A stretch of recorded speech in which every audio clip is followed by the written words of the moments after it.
I'm Frederick Wemyss.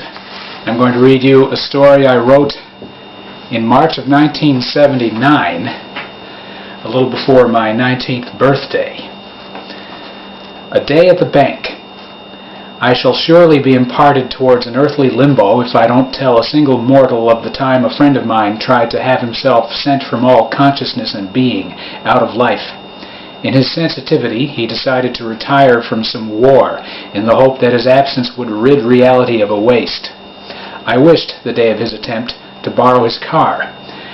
"There's a place I've got to get to, Tom," I said to my friend soon after he let me into his apartment, and he smiled. "My car can't get you anywhere. It's been overused totally." But after I saw that the smile was a trembly one, and noticed the glazed, galaxy-weary eyes, I put some charity into my laugh and decided not to remind him of his car. "Well, I have another ride for sure anyway." On a table was a card with a cartoon of abstract smiling people and a smiling cat. "How's Mary? Did she get back from New—" But that harsh outward breath of his surprised me. "Oh, she doesn't." Tom started telling me about their gradual dissociation. I nodded my head slightly, hoping Tom would lose a sense of oppression. I probably should kill myself. Now I was sure Tom had cried, "Munjoy!" not died the innocent victory death, and was watching the gruesome scene hearing a satanic rhythm.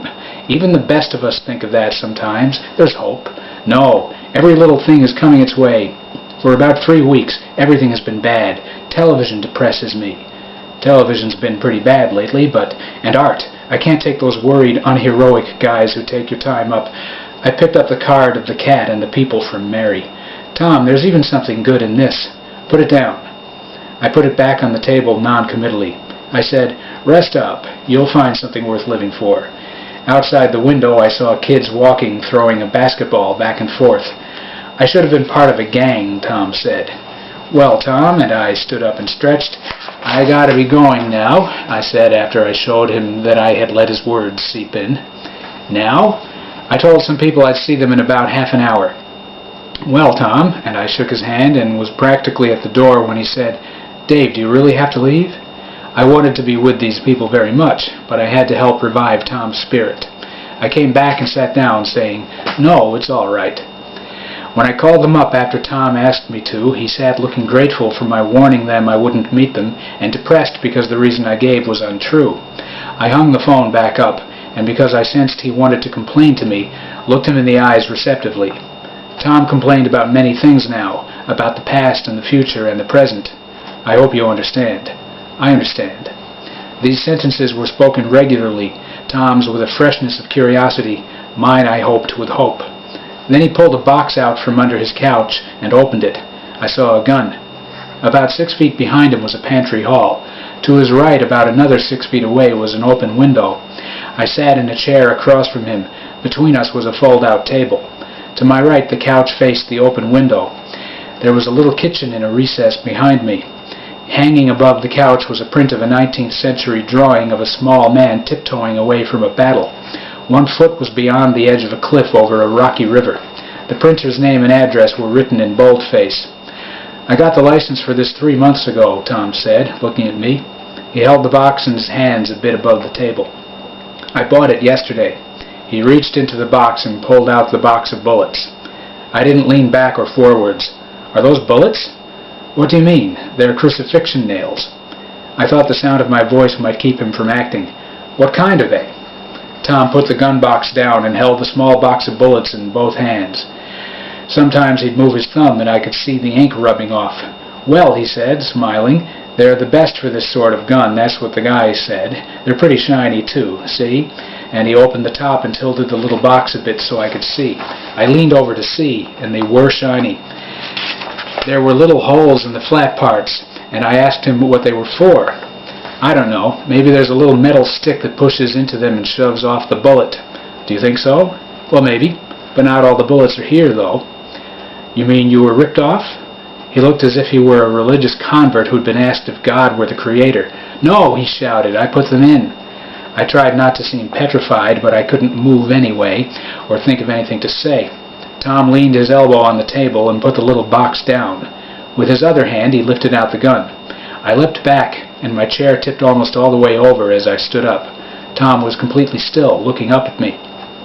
A moment swept about, and Tom lowered the gun, but the opening faced me. He might not have done that deliberately. He sighed as he said, "Dave, sit down again." I did, trembly. Tom picked up the gun suddenly, and it brushed his head, and he scratched the back of his head with his fingers. He left his hand there, and he still held the gun in it and spoke. "Why can't I find pleasure in anything?